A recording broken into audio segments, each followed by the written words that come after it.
Rodrigo, there is a long sequence in your movie shot in a cemetery, and I would like to know how did you work on the writing and visually to create this part of the movie that I think that it's really unique with different moments and tones that make me think of a theatrical play in a certain way.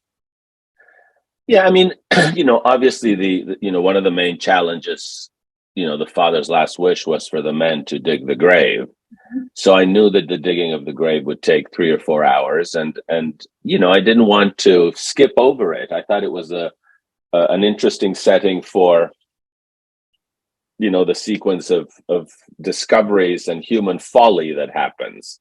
The people that arrived that they didn't know existed, and the relationship with the digging itself, the reveals about the father. So I always knew it was going to be kind of the heart of the movie. I mean, the first half of the movie isn't there, but then, we're there for a good, half hour. And yeah, I always knew it was going to be a kind of theater of the absurd and the absurd and the tragic, I hope, but that the cemetery was the stage.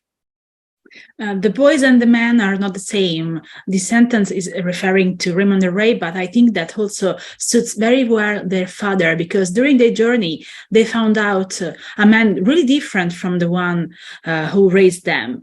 Do you agree with that this sentence is perfect to represent Raymond and Ray and their evolution, but also to their father?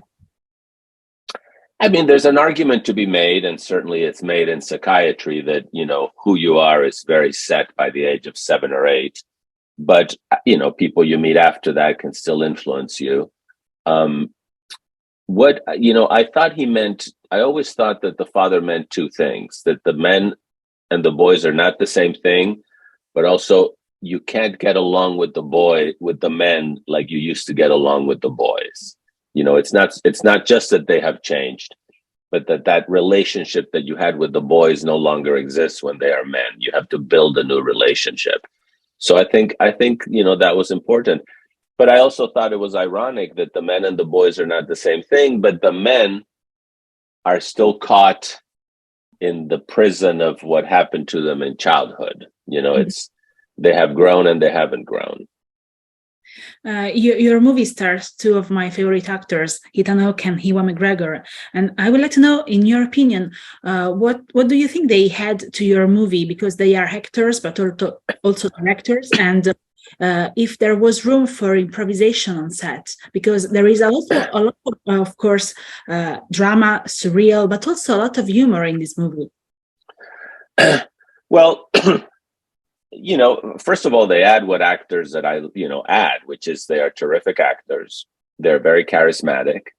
I think, they also, both of them, like many of my favorite actors, express a lot of inner life and inner complication, beyond what they're doing and what they're saying. You feel there's a lot going on inside. I thought the movie was written with some humor, but it's really what they brought to it. There's not that much improvisation of dialogues. There's a little bit on Ethan's side, but mostly, what they brought is what is not in the script, which is those little looks and the silences between them, and the way they look at each other and judge each other and provoke each other. That was a big contribution. And I think a lot of the humor is there in those silent moments, in the ways they react to each other. So, I mean, apart from the acting, and they're very fine acting, they brought that humor and irony into it. So that's invaluable. In the past, you direct movies focus on women. Instead, here you decide to focus on men. And I would like to know if it is something that had a different impact on you, on the writing. And I think about the emotional relationship between these two men. And I think that maybe if the main character of your movie were women, they will act in another way. I think, the movies I did before, I never thought of them as movies about womanhood or what women are like. They were movies about relationships. but I liked using female characters because they express things in a way that I related to better. And also, I just happened to write women better. So I was happier writing women because my female characters were better than my male characters. But I think I've gotten better at writing guys. So although these are two men and the tone is different, it's a lot of the subject matter that interests me from my other movies, which is the people who can't live together and can't live apart. So in that sense, it's obviously it's full of, more masculine humor and more masculine, attitudes, or traditionally masculine attitudes.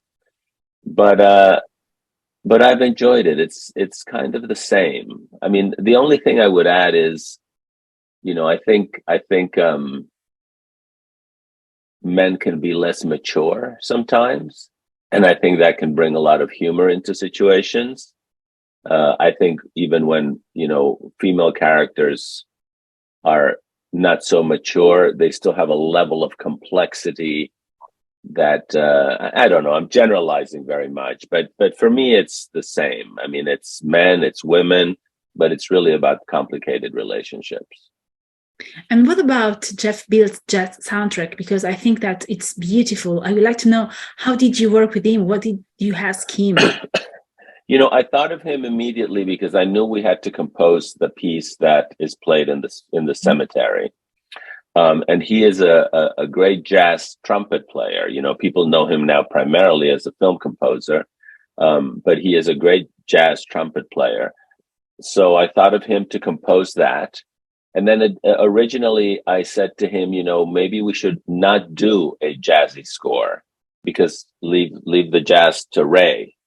Mm-hmm. But little by little, all my directorial theories fell apart, mm-hmm. and he always thought it should be a jazz score, and he was right. And, I think he did a beautiful job separating, the jazz score from Ray's playing.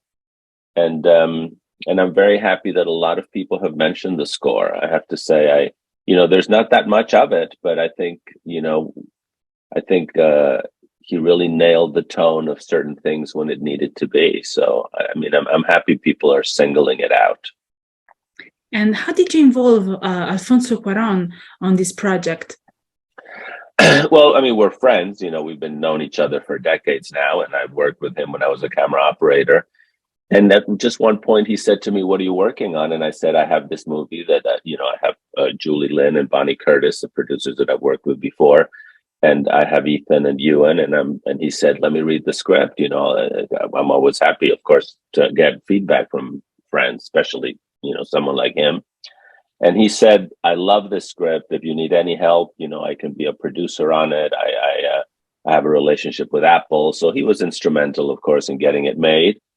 And then, he was most involved he knew who we were casting. He was always, of course, a part of it, but he was most involved in seeing the cuts, and his feedback was, of course, very valuable when we were, in the last stage of editing the movie.